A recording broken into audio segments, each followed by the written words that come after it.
Hey, welcome along. We're here with Mick Storch from Mackay Safety and 4PS today, talking about innovations and applications that where you help in the building and construction industries. Mick, welcome along. Yeah, thanks, Ben. Great to be here. And tell us, you've obviously always got many diverse jobs on the go, but how are you helping people within the building and construction space? Yeah, so building is probably one of those other spaces that has probably been left behind a little bit, and they're trying to catch up with the requirements of safety requirements.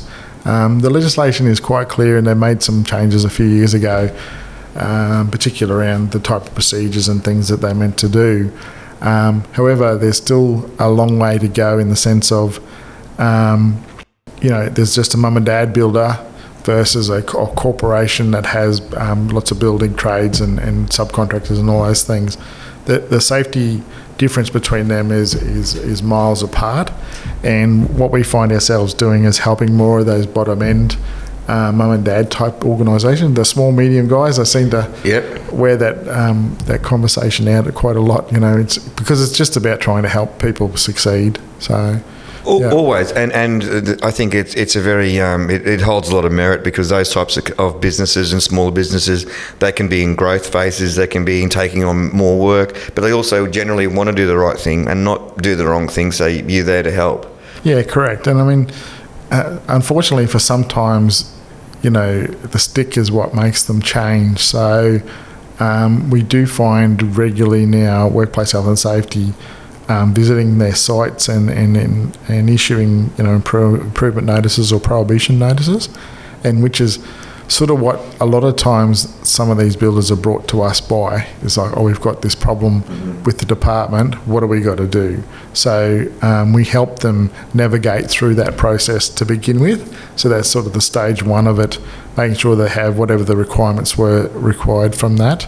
But then also doing safety management systems and procedures and processes into that industry, and then hopefully we can then mentor them about their growth and change and things, the way that they need to go to basically become safer workplaces so people go home. Education and advice. Yeah, correct. Yeah. So, I mean, one of the things that I probably haven't talked much about that today is that those small guys that are committed to doing that and really looking for help, then we do sort of some membership stuff with them where they can just ring us about it, where they get stuck on things and, I don't know what to do here, is this the right thing to do? And then we sort of help them through that. So it's more engaging for them as a process, because it can be a lonely world in the small business, right? We've got problems, but who do we ask and who can we trust to ask and things like that. So that's our experience. So essentially we're selling our experience and our minds and